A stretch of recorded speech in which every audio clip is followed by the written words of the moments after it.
story you're about to hear is true. Only the names have been changed to protect the innocent. Fatima Cigarettes, best of all long cigarettes, brings you Dragnet.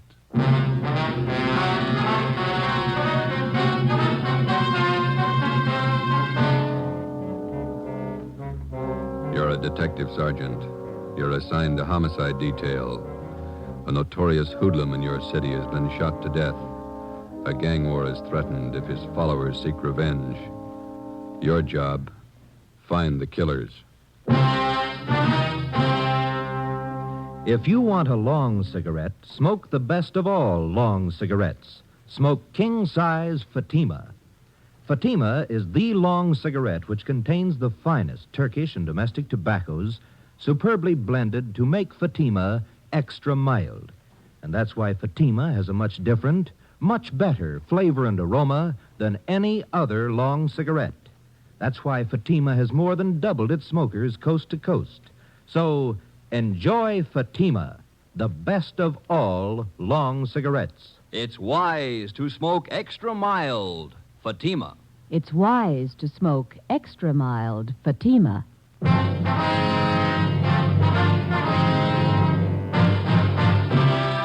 Dragnet, the documented drama of an actual crime. For the next 30 minutes, in cooperation with the Los Angeles Police Department, you will travel step by step on the side of the law through an actual case from official police files. From beginning to end, from crime to punishment, Dragnet is the story of your police force in action. It was Saturday, July 22nd. It was hot in Los Angeles. We were working the night watch out of homicide detail. My partner's Ben Romero. The boss is Thad Brown, chief of detectives. My name's Friday. It was 10 p.m. when we walked out of the murder room at the Ferndale Sanitarium and went down to the end of the hall, the emergency room. I'm sorry. I know this hurts. We have to irrigate the wound. Where are the bullets that were removed from Miss Stalling? Right on the table, Doctor. There they are, Captain Elliott. Thank you. Romero, you want to mark them for evidence? All right. Doctor? Yes, Sergeant. Wonder if it'd be all right if we asked Miss Stallings a few questions? I think so. She's still in a bad state of shock, if you'll be as brief as possible. Yes, sir. Miss Stallings, these men are police officers. This is Captain Elliott. This is Sergeant Friday, is that right? That's right. It's my partner, Sergeant Romero. Yes. You were in the room when Gus Valentine was shot? Yes. Do you feel up to telling us what happened? No. Excuse me, please. Surely. I have to paint this. Get the compress on it. You were visiting Valentine? You better wait until the nurse finishes up there. All right, sorry. She got hit twice, just flesh wounds, but they're very painful. Yeah. Excuse me. Surely. You're all right. I can reach it.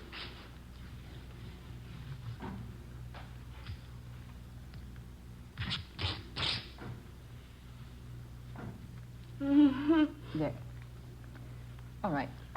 You were in the room when Valentine was shot? Yes, I saw it. Did you get a look at the men that did the shooting? I don't remember. Could you describe them? I don't know. You sure you're feeling up to talking now? I don't know. You any idea who the men were? No. Maybe we can talk to you later. I don't care what you do. I don't care what you do. You hear me? You hear me? Nervous shock. I'm sorry. We didn't mean to upset her. You didn't. Thought maybe she might be able to help you a little, but I guess not. Better make it sometime tomorrow morning. She'll be all right then. Okay, thanks. I don't know if I saw him. I don't know if I saw him. How should I know if I saw him? How should I know? Let's go.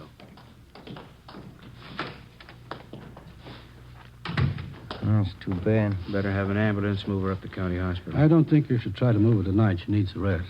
All right, we'll have a detail of men stand watch here till she's moved. What time tomorrow could we see her? If you can make it close to noon, it'd be better. Good rest, she'll be all right. Better let me give you a ring. Right. Could you give us her full name and address? Yes, I have it right here.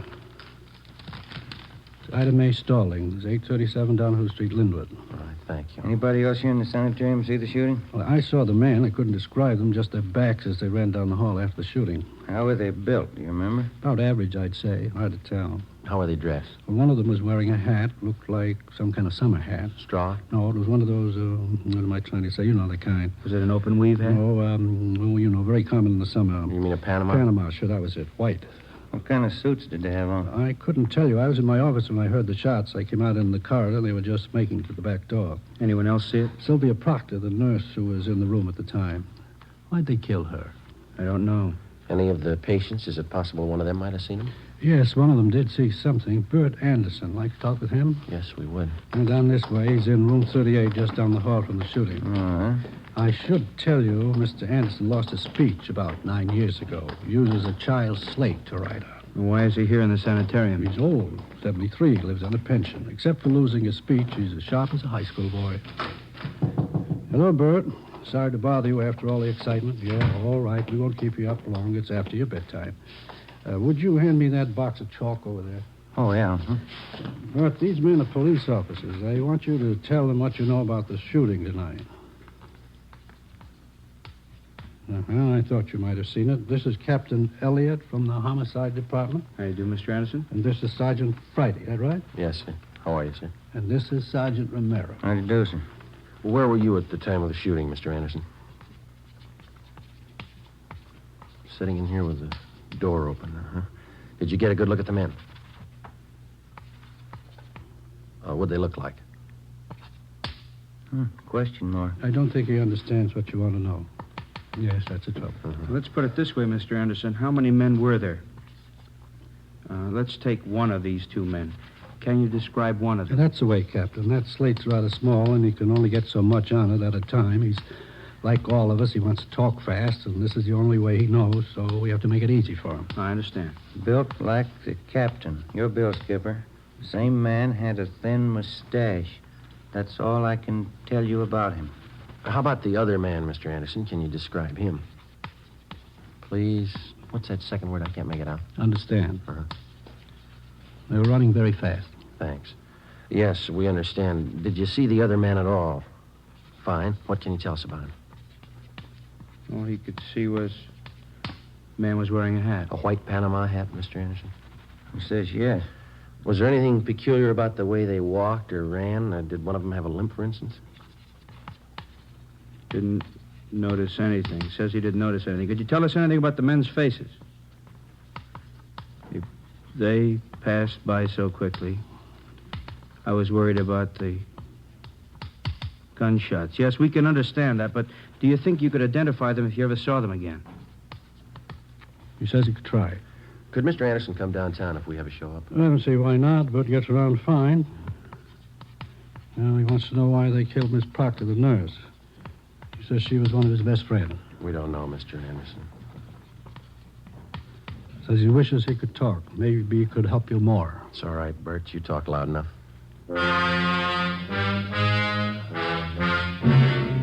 Monday, July 24th, a roundup of all known racketeers and their gang members was ordered by the chief of detectives.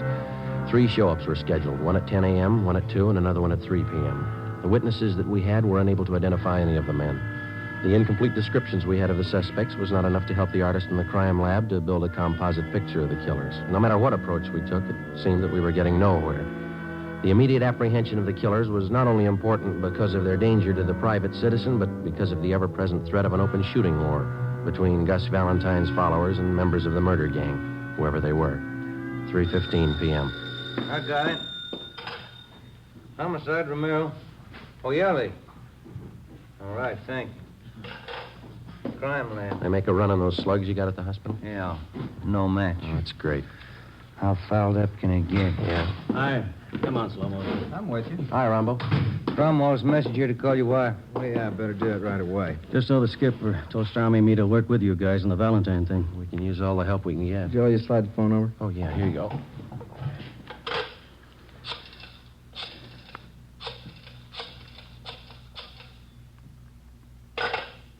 What's the matter? Change your mind? You let her ring once. She knows the signal. She's over at the mother-in-law's. Yeah? Mother-in-law's got lots of money and a limited phone. Let her call me. You got any ideas, Earl? Well, I don't know anybody who liked Valentine. A lot of them could have killed him. Just got word from the crime lab. There's no match on those slugs. And you didn't get anything out of the show-ups. No, nothing. Maybe that Stallings woman can give us something, huh? You haven't been out there yet? No, not yet. We've been sweating out the show-ups.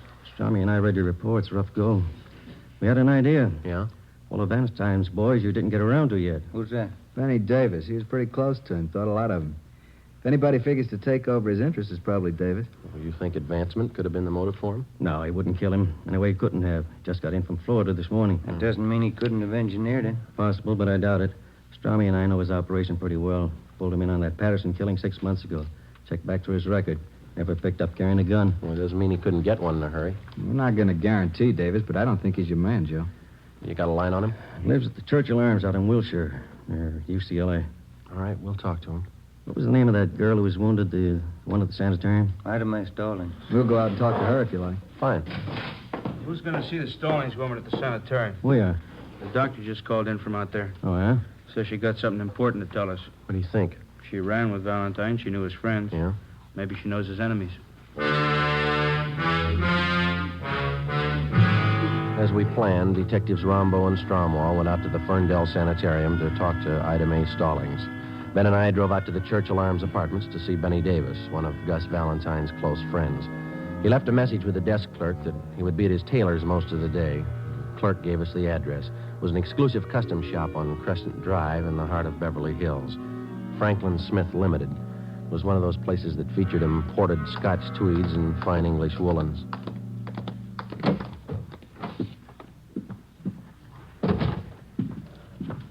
Good afternoon, gentlemen. May I serve you? Could you tell us if Benny Davis is in here? Mr. Davis. Yes, sir. Third fitting room. To the rear, on your left. Thank you. Come on. Look at that brown cloth over there, Joe. Yeah, that's Donegal tweed. That's nice fabric. I had me one of them once. Wears like iron.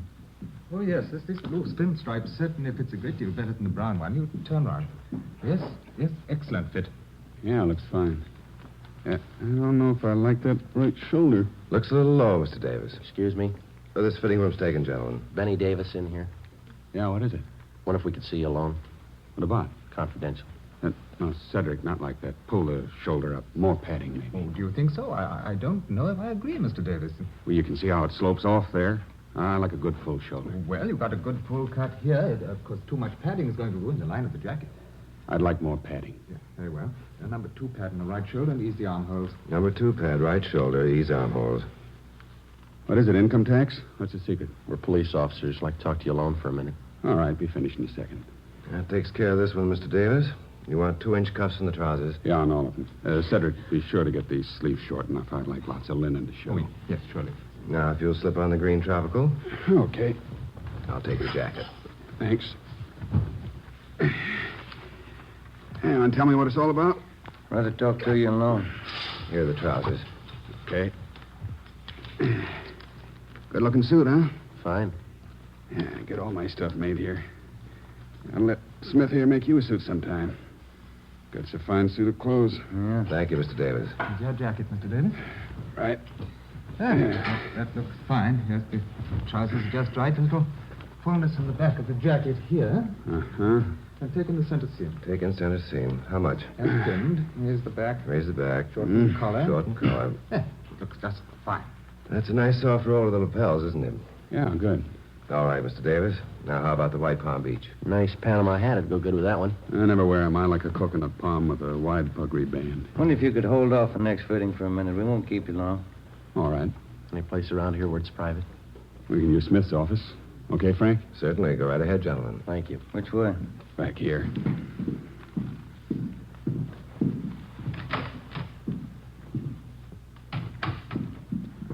Okay, what's on your mind? Gus Valentine.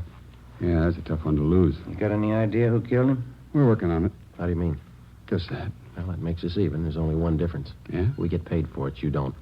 We thought a lot more of Gus than you did. Any law against striking down the killers? It's a law against shooting him down. Tell that to the boys who cut down Gus. I don't think you can get to him without us. We've done it before. You're a little late with Gus. We tried to keep him alive. We warned him for a month. He knew what was coming. We talked to him. Yeah, he told me. Funny guy. He had a mind of his own. He had a reason for not telling you. What was it? When we get there, we can ask him. You think you know who did it? Won't be too tough to find out. Meantime, you can work it from your end. And if you get to him first? Maybe we'll give you a call. Now, you listen, Davis. I'll tell you the same thing we told Valentine. It's not open season for murder. This town's had all the shooting it's going to have. Valentine's killer's going to go to the gas chamber. That's the only way he's going to go. You understand? Nobody said any different. All right. Then you can tell us what you know. Who do you think shot Valentine? I can't be sure. You've got somebody in mind. There's a dame. Who? Audrey Thompson. What about her? She runs around with a couple of guys. Yeah? There's never any love lost between them and Gus. They were always talking big about what they'd do if Gus got out of line. What'd they have against him? Business claimed Gus was squeezing them out. Was he? I never knew much about Gus's out-of-town business. That's where these guys are from. They're new in town. Figured Gus was cutting them off out here on the coast. Who are they? Shaker Brothers. Bud and Carl. Where can we find them? I don't know. They're in town somewhere. What about this Audrey Thompson? Nice dame. Hard to figure. Husband died a year ago. Real nice woman. Been doing the town with the Shaker boys. Nobody can figure it. You think she's in on it? No, but she could finger him if anybody could. Lives at 8700 North Serrano. All right, Davis, thanks.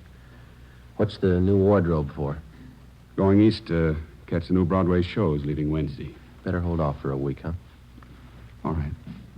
Come on, Ben.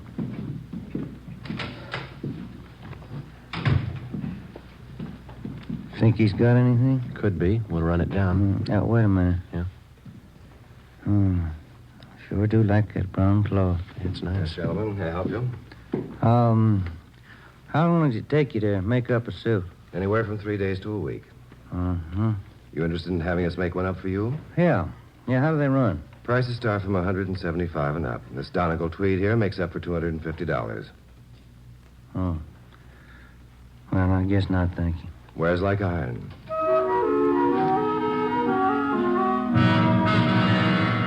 4:30 p.m. We drove out to 8700 North Serrano to the home of Audrey Thompson. There was nobody home. We went back to the office to check with Rombo and Stromwall. We drove in the Spring Street entrance of the City Hall garage.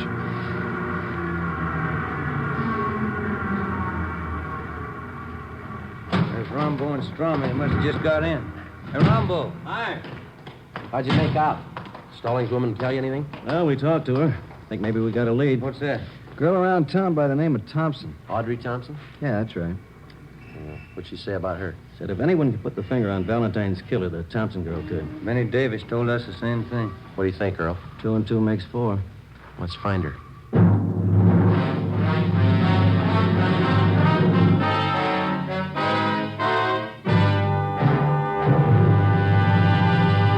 You are listening to Dragnet for the step-by-step solution to an actual police case. Here, step by step, are the reasons why Fatima has more than doubled its smokers from coast to coast. Step 1. The name Fatima has always stood for the best in cigarette quality. Step 2. Long cigarette smokers discover Fatima has a much different, much better flavor and aroma. Step 3. Long cigarette smokers find Fatima extra mild. Fatima is the long cigarette which contains the finest Turkish and domestic tobaccos superbly blended to make Fatima extra mild. And that's why more and more smokers every day agree it's wise to smoke extra mild Fatima. It's wise to smoke extra mild Fatima. Yes, the name Fatima on that golden yellow package is your insurance of an extra mild smoke. So enjoy king-size Fatima, the best of all long cigarettes.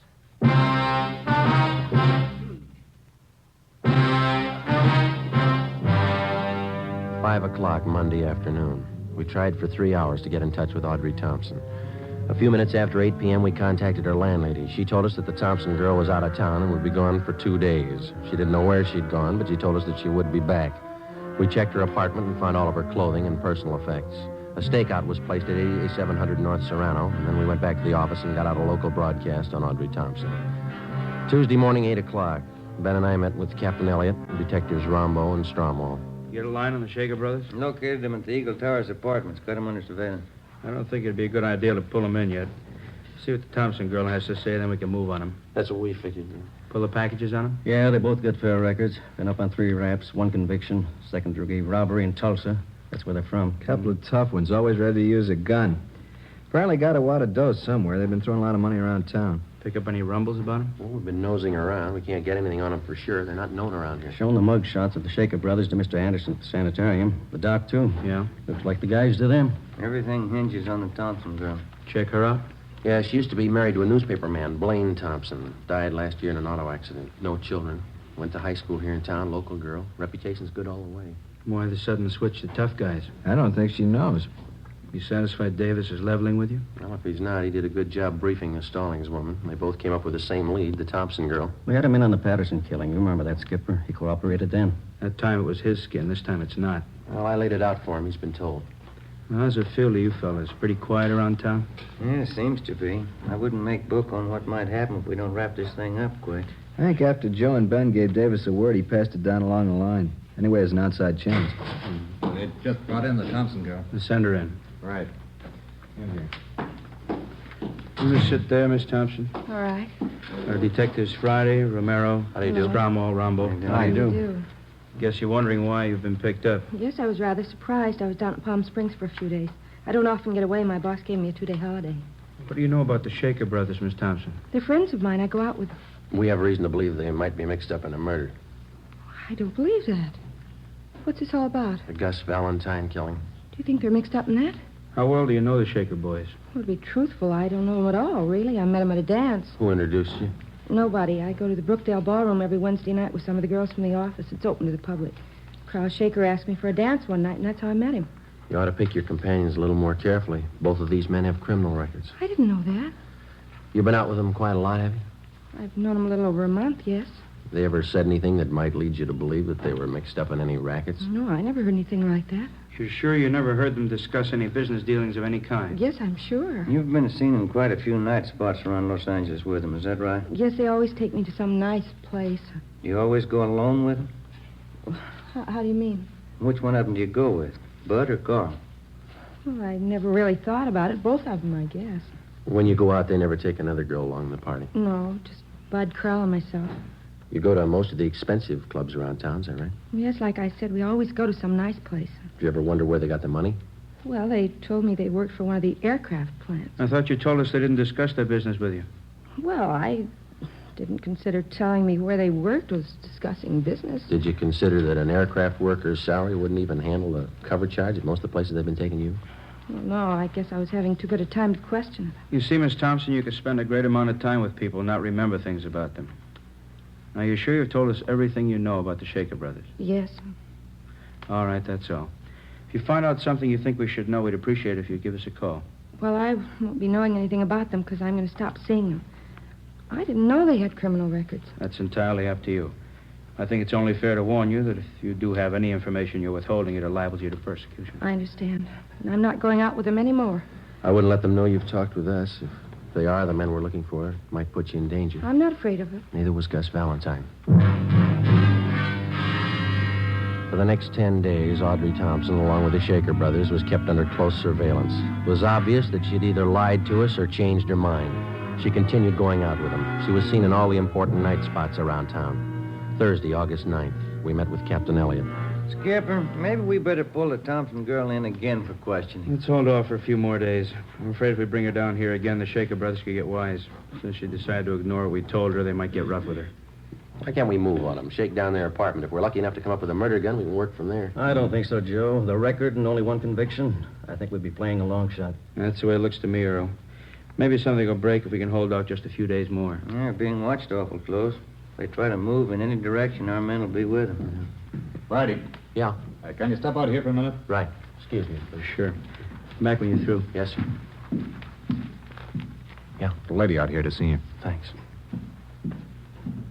Mr. Friday. Hello, Miss Thompson. I didn't stop seeing the Shaker boys. Yes, we know. What you men told me a couple of weeks ago just made me sick. To think I'd been going out with these men, been seen with them. I've never done anything like that in my life. Yes, ma'am. I decided to try and find out what you wanted to know. You didn't ask him any leading questions. Oh, no, I knew better than that. Last night we were out and they had a little too much to drink and they got to talking. Yeah? I didn't say anything. I let them talk and acted interested. Yeah? I confess now, I'm terribly frightened. I spent the night with my sister-in-law. Could I stay here till you get this thing straightened out? Certainly. We'll give you protection, Miss Thompson. Now, what'd they tell you? First, they got to talking about some girl called Ida May. I didn't catch the last name. Said they wondered if she saw them at the sanitarium. Yeah? Said they wished they'd finished the job that night, whatever that meant. Then Bud said, I don't think she saw us or we'd have heard. Anything else? Yes, Carl said, did you see the look on Gus's face when we opened up? Then what? They laughed. I had a stenographer take Audrey Thompson's statement, and I filled in Captain Elliott, Rombo, Stromwall, and Ben. We checked the stakeout on the Shaker brothers' apartment. The suspects hadn't been seen since early that morning when they'd gone in. Detectives Rombo and Stromwall, together with Ben and I, drove to the Eagle Towers apartments. It was 4:35 p.m. Strummy and I'll go up the back way. We'll notify the men on stakeout to keep a sharp eye all around. Right. Let's go.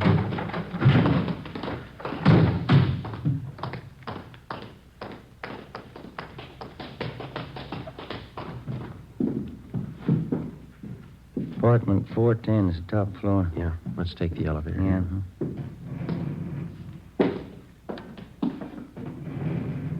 Push 4. Right.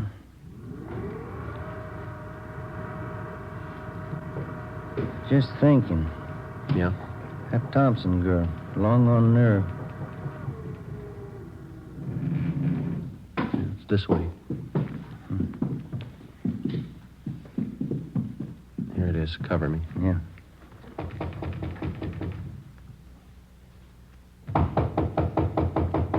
Yeah. Police officers. You all right? Yeah. Hit the door. Come on. Window's open so far as gate. Come on.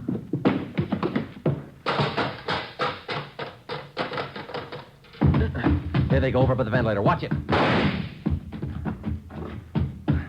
There's Strummy and Rombo coming out the door under the roof. Rombo, watch it. They're up here. There goes one of them. Come on.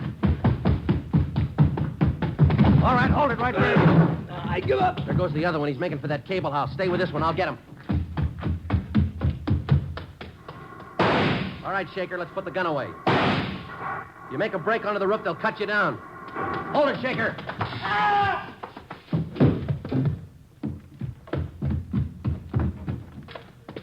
You all right, Joe? Yeah. Did you shoot him? No, I was trying to make it to the roof. He grabbed that hot terminal over there and knocked him cold. Oh, yeah. Move your foot, will you? Yeah. What's that? White Panama hat.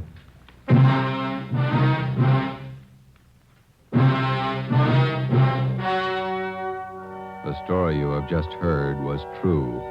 Only the names were changed to protect the innocent. On November 19th, trial was held in Superior Court, Department 89, City and County of Los Angeles, State of California. In a moment, the results of that trial. It's amazing how many long cigarette smokers are changing to Fatima. Here is the actual report. From coast to coast, king-size Fatima has more than doubled its smokers. Yes, more and more smokers every day are discovering that Fatima is the best of all long cigarettes. Long cigarette smokers find Fatima has a much different, much better flavor and aroma. Long cigarette smokers find that Fatima is extra mild because it's the long cigarette which contains the finest Turkish and domestic tobaccos superbly blended to make it extra mild. So enjoy extra mild Fatima. Best of all long cigarettes. It's wise to smoke extra mild Fatima. It's wise to smoke extra mild Fatima.